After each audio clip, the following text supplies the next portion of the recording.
नमस्कार दोस्तों, आज हम आपको एक ऐसी सक्सेस स्टोरी बताने वाले हैं जो आपको अंदर से झकझोर कर रख देगी। आपके रोंगटे खड़े ना हो जाएं तो कहना, वीडियो खत्म होने तक आपका एनर्जी लेवल 10 गुना ना हो जाए तो कहना। इस सक्सेस स्टोरी से आपको अपनी जिंदगी की बड़ी से बड़ी प्रॉब्लम छोटी लगने लगेगी और छोटी से छोटी उम्मीद बड़ी लगने लगेगी। तो शुरू करते हैं आज की कहानी। सबसे पहले इन जूतों को देखो। ये जूते पहनकर कोई फुटबॉल खेल सकता है क्या? अरे इसे पहनकर कोई ठीक से चल भी नहीं सकता। लेकिन एक इंसान ने ऐसे जूते पहनकर फुटबॉल की दुनिया में इतिहास लिख दिया। फटे हुए जूते पहनकर उसने फुटबॉल खेलना शुरू किया और आज वो दुनिया के बेस्ट फुटबॉलर्स में से एक है। इन्हें फुटबॉल की दुनिया का विराट कोहली भी कहा जाता है। लेकिन इनका बचपन और इनके संघर्ष पर आपको यकीन नहीं होगा कि कोई इंसान अपने काम को लेकर इतना पागल कैसे हो सकता है। वो अपने काम से इतना प्यार कैसे कर सकता है। दोस्तों, ये कहानी है महान फुटबॉल प्लेयर साडियो माने की। माने का जन्म अफ्रीका के एक छोटे से गांव सेनेगल में हुआ था। ऐसा गांव जहां पर कोई सुख सुविधा नहीं थी, जो दुनिया से बहुत ही पीछे है। ऐसे गांव के बच्चे अपनी जिंदगी में क्या कर सकते हैं, इस वीडियो को देखने के बाद आप जान जाएंगे। साडियो माने के जीवन में भयंकर संघर्ष थे। साडियो माने इतने गरीब परिवार से थे कि उनके पास खाने तक के पैसे नहीं थे। इतनी बुरी हालत थी कि कभी कभी 2 दिन तक भूखा रहने के बाद मिट्टी खाकर उन्हें अपनी भूख का दर्द मिटाना पड़ता। जरा सोच कर देखो, कोई कितना भूखा होगा, कितना मजबूर होगा कि उसे मिट्टी खाकर पेट भरना पड़े। कचरे के डिब्बे से लोगों के फेंके हुए फटे पुराने कपड़े और जूते उठाकर ले आता था और अपने जिस्म ढकता था। उसका पूरा बचपन खत्म हो गया पर कभी नए जूते और कपड़ों की शक्ल नहीं देख पाया। जरा सोचो, ऐसे लड़के का भविष्य क्या हो सकता था। इस लड़के को फुटबॉल खेलना अपनी जान से भी ज्यादा प्यारा था। सारा सारा दिन एक खुद के बनाए कपड़े के फुटबॉल से प्रैक्टिस करता रहता। लेकिन इतने गरीब लड़के को कौन आगे ला सकता था? कौन सपोर्ट करता? कौन ट्रेनिंग देता? कोई नहीं। इसीलिए साडियो माने ने खुद को ही अपना गॉडफादर बना लिया और खुद से ये वादा किया कि आज ये वक्त मेरा नहीं है और मेरा वक्त भी जरूर आएगा। मैं लाऊंगा उसे। एक दिन मेरा गांव नहीं, मेरा देश नहीं, बल्कि पूरी दुनिया मुझे मेरे नाम से पहचानेगी। क्या आप कल्पना कर सकते हो, जब इंसान के पक्ष में कुछ भी ना हो, चारों तरफ अंधेरा हो, तो ये सोचने के लिए कितनी हिम्मत चाहिए। इस लड़के ने खुद से ही फुटबॉल की ट्रेनिंग देना शुरू कर दिया। ठोकरे खा खा कर वो फुटबॉल सीखा।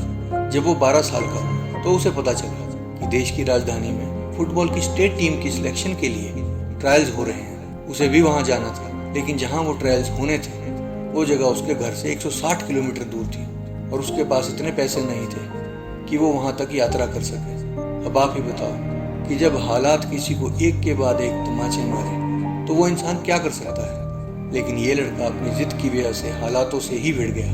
12 साल के इस लड़के में फुटबॉल का इतना जुनून था कि वो 3 दिन पहले ही घर से निकलकर अपने पैरों से भागते हुए ट्रायल देने के लिए उस शहर में जा पहुंचा, क्योंकि उसे फुटबॉल में आगे बढ़ना था। हम लोग जुनून की बातें करते हैं, क्या हमारे अंदर अपने काम के लिए इस लेवल का जुनून होता है? क्या हम अपने काम से इस लेवल का प्यार करते हैं? एनीवे, आगे बढ़ते हैं। जब माने वहां पहुंचा तो सबने उसका मजाक उड़ाना शुरू कर दिया, क्योंकि उसकी हालत ही कुछ ऐसी थी। उसकी पैंट फटी हुई थी, उसके जूते फटे हुए थे, उसकी आंखें भरी हुई थी। उसकी आंखें कह रही थी, बस एक मौका चाहिए, सिर्फ एक मौका। आज मुझ पर हंस लो जितना हंसना है, लेकिन कल मेरा होगा। कोच ने माने से कहा, तुम कैसे खेलोगे? तुम्हारे जूते फटे हुए हैं। जरा अपने आसपास से एक नजर दौड़ाओ, सब लोग कितना तैयार होकर आए हैं। ऐसे खेलते हैं फुटबॉल। साडियो माने ने जवाब दिया कि बस 5 मिनट दे दो सर, आप समझ जाओगे कि कौन सच में तैयार होकर आया है। कोच ने उसकी बात मान ली। गेम शुरू हुआ और उसने 5 मिनट पूरे होने से पहले ही कोच को यकीन दिला दिया कि वो अपनी जिंदगी से ज्यादा फुटबॉल से प्यार करता है। कोच ने उससे कहा कि अगर यही जुनून फुटबॉल को लेकर तुम्हारे अंदर हमेशा रहा तो एक दिन लोग मुझे तुम्हारे नाम से जानेंगे। उस दिन माने बहुत खुश था, ये सोचकर कि उसकी जिंदगी में अब सब कुछ सही हो जाएगा। वो चाहता था कि वो जल्दी से जल्दी अपने घर जाए और अपने पिता को ये सारी बात बताए कि उनका लड़का अब सफलता की राह पर निकल चुका है, वो अब सब ठीक कर लेगा। उसके पिताजी वो इंसान थे जिन्होंने हमेशा साडियो माने को सपोर्ट किया, उसको मोटिवेट किया, वो कहा कि तू कर सकता है। लेकिन 12 साल का साडियो माने जब अपने घर पहुंचा तो उसने देखा कि उसके पिता की मृत्यु हो चुकी है। ये जानकर उसके पाँव के नीचे से जमीन खिसक गई कि उसके पापा को हार्ट अटैक आया था और आसपास में कोई डॉक्टर नहीं था, ना कोई हॉस्पिटल, और उसके पास इतने पैसे भी नहीं थे कि वो उन्हें कहीं ले जा सके। क्या महसूस कर रहा होगा वो 12 साल का लड़का अपनी किस्मत के बारे में, अपने हालातों के बारे में। अपने पिता के बिना ये लड़का अधूरा सा हो गया था। किसके सामने जाकर रोए, किसको अपने हालातों के बारे में सुनाए। उसको समझ में नहीं आ रहा था, लेकिन उसने अपने आंसुओं को पोंछा और फिर से दिन रात मेहनत करना शुरू कर दिया। और इस बार उसका जुनून इतना बढ़ चुका था कि दुनिया की किसी भी ताकत के लिए उसको रोकना नामुमकिन हो चुका था। उसके गेम को देखकर फ्रांस के एक बहुत बड़े क्लब ने उसे सिलेक्ट कर लिया। फिर क्या था, अब वक्त शुरू हो चुका था।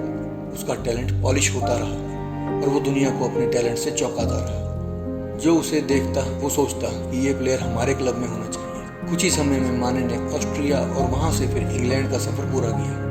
उसने अब दुनिया की सबसे बड़ी फुटबॉल लीग खेलना शुरू कर दिया था। पहले उन्होंने साउथहैम्पटन के लिए खेलना शुरू किया। उसके लिए उन्हें मुंह मांगे पैसे मिले। साउथहैम्पटन के लिए खेलते हुए उन्होंने 2 मिनट 56 सेकंड में बैक टू बैक 3 गोल करके हैट्रिक का एक नया रिकॉर्ड बना लिया, जो आज तक कोई नहीं तोड़ पाया। आज सादियो माने दुनिया के सबसे बड़े फुटबॉल क्लब यानी कि लिवरपूल के लिए खेलते हैं। कई सारे रिकॉर्ड्स, कई सारे अवार्ड्स, तालियां, वाहवाही की गिनती नहीं है। आज माने ने आखिरकार नामुमकिन को मुमकिन कर दिखाया। जो भी कहा था उन्होंने कि एक दिन पूरी दुनिया मुझे मेरे नाम से जानेगी, आज सच में पूरी दुनिया उनको उनके नाम से जानती है। और हाँ, उस कोच को भी उन्हीं के नाम से जाना जाता है जिसने उनको वो 5 मिनट दिए थे। मिट्टी खाकर पेट भरने वाला वो लड़का आज मल्टी मिलियनर है दोस्तों। फटे जूते पहनकर फुटबॉल खेलने वाला वो लड़का आज एक कस्टम शू ब्रांड का मालिक है। लेकिन इतनी बड़ी सफलता के बाद कुछ और भी है जो आज आपको सादियो माने को सलाम करने को मजबूर कर देगा। माने ने जितनी भी तकलीफें देखी हैं, आज तक जितने आंसू बहाए हैं, वो चाहते हैं कि अब कोई भी बच्चा आंसू ना बहाए।